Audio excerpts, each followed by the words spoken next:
Hi, I'm Kelsey, and I'm back today to tell you about the second pillar of the slow power process. Cultivate self-compassion. Learn to love yourself no matter what. So we all know that setting high expectations and striving to achieve can be productive and healthy traits. The problem is when we push ourselves too hard and when our self-worth is based on being productive and successful, it's impossible to let yourself truly deeply rest. When you set unrealistically high expectations for yourself, you will inevitably be disappointed. That harsh way you drive yourself eventually diminishes your power. Wouldn't it be amazing if you could love yourself no matter what mistakes you'd made or how you were failing or if you were being imperfect? Self-compassion is the ability to love yourself no matter what you are achieving or how you're performing. When you can identify that voice of your inner critic that really drives you in a harsh way that says you're not good enough, you're not doing well enough, and instead notice that and instead bring in a self-compassionate, soothing, loving voice that's also inside of you, ultimately you'll find that you're more successful because you can generate feelings of trust, calm, safety, and generosity in your body. And you can soothe your own pain in difficult times.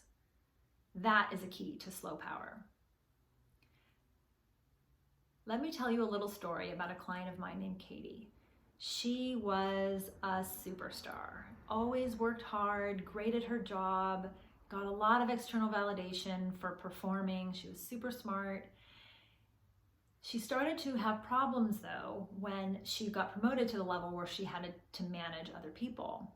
And what she realized was that harsh way that she had been driving herself inside made her be more critical to her team. She was trying to motivate her team through the same kind of criticism that she motivated herself by, and it just didn't work. That wasn't motivating for her team. So what we did was we worked on her bringing in more self-compassion for her own failings, for her own imperfections.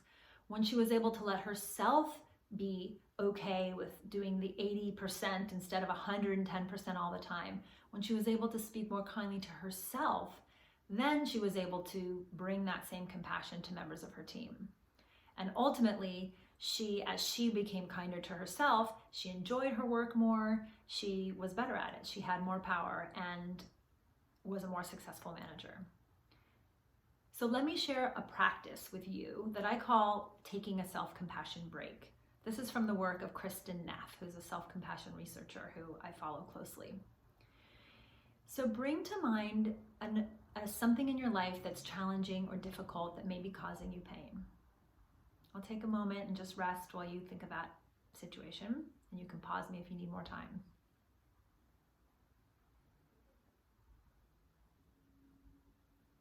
See if you can just name it. So imagine you're in this difficult situation, name it. This is a moment of suffering. This is hard for me right now. And if you know the emotion you're feeling, name it. I'm feeling really anxious right now, or sad, or hurt, or angry, frustrated. So you name the emotion. You say, this is a moment of suffering. I'm feeling really anxious right now. Then you take a moment and you imagine the human condition, that suffering is a part of life, that everybody feels this way sometimes. You remove the isolation factor. You feel connected to everyone else who's feeling the same way right now. Remember you're not alone and say, everybody feels this way sometimes. Suffering is a part of life. It's human to suffer like this. Keep breathing into your heart as you then say, may I be kind to myself. May I give myself the compassion I need. Wrap your arms around yourself a little bit, give yourself a hug, generate that feeling of soothing your pain, and experience your body letting go little by little. Not because you're ignoring your pain, not because you're looking on the bright side, but because you're being with your pain and soothing yourself in the midst of it. To Depending on how difficult the situation is that you're in, you might have to repeat this mantra 3, 6, or 9 times. Just breathe as you do it, naming the difficult emotion, holding your heart, and wishing yourself well, even though you're suffering.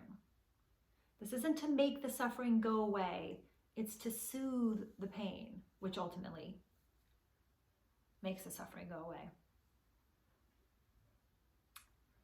So this practice has really changed my life. It works in all sorts of situations, big and small. I hope you'll practice it over the next couple days, and head on over to the Slow Power Facebook group where you can put down what you're learning, ask questions, let me know any insights or aha moments that you've had as you practice the self-compassion mantra. May you be kind to yourself over the next few days, and I'll see you soon with the Slow Power Process pillar number 3. That's all for now. Bye.